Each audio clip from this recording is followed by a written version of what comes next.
Hello chess lovers, 2018 Batumi Chess Olympiad is over and China wins double gold both on open and women's categories. But there are still very interesting games which I would like to share with you.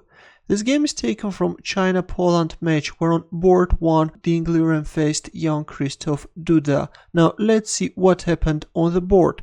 Liren started the game with d4 and knight f6 by Duda, c4, e6, knight f3, d5, we see queen's gambit declined, knight c3, d takes c4, and once the d pawn is lured away, white is gaining control over the center, e4, b5, b pawn is coming to support the c4 pawn.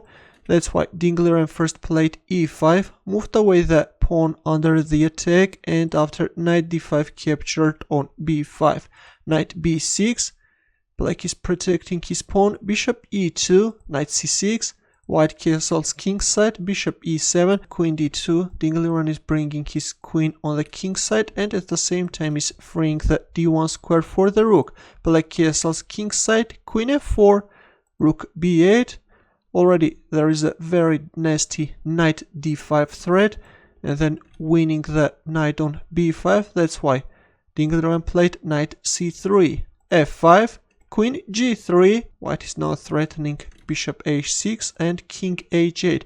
By the way, if we move like knight takes d4, then after the exchange of knights on d4, white can play bishop h6, if rook f7, then rook d1, and of course white has a huge compensation for the lost pawn.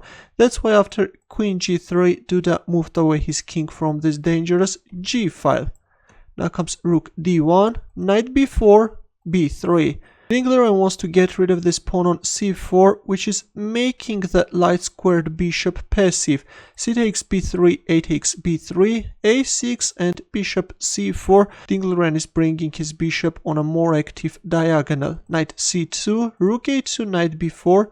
Here the players repeated the moves, and after Liren looked at his team members' positions, decided to play for a win and instead of rook a1, played rook e2, a5 and d5.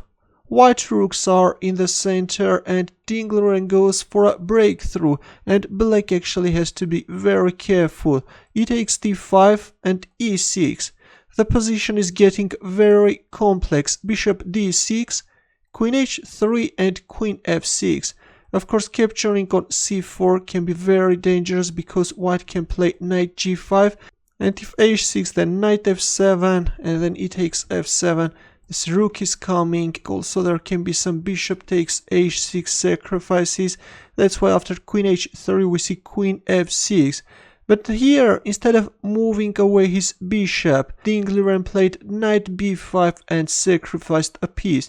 D takes c4 is on the board, knight takes d6, c takes d6 and e7, and suddenly this pawn on e file is becoming very dangerous, which will become white's trump card in this game. Rook e8 and knight g5 with a direct mating threat, queen g6.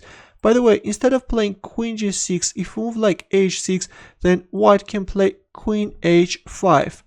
Here bishop d7 can be met with this devastating rook takes d6 move. And after queen h5, if we move like rook takes e7, then this time black king can even get checkmated after queen e8 check. And then black king is getting checkmated. That's why after knight g5 we see queen g6. But now comes another powerful move by Liren, rook takes d6. He wants to lure away the queen, which is covering the h7 square. In return, Liren played f4, counterattacking white queen, queen h4 and queen b1.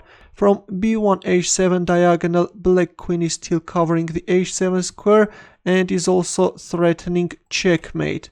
Rook e1 and bishop f5. This is a move after which black's position is collapsing. It was better to play bishop d7 and prevent rook d8. If f3, then knight d5. Black is still holding and can fight back. But in the game after rook e1 we see bishop f5. On the surface this looks like a normal move.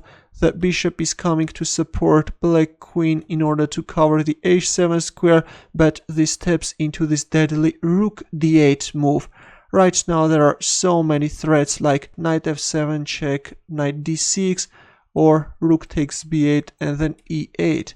Bishop g6 was played, black is covering the f7 square, but now comes rook takes b8. Rook takes b8, queen takes f4, the threat is queen f8 check, rook g8, and knight f7 check. Liren is forcing black to give away the light squared bishop, which was covering the e8 square. Queen takes f7, knight d7, and the second white queen appears on the board with a mating threat.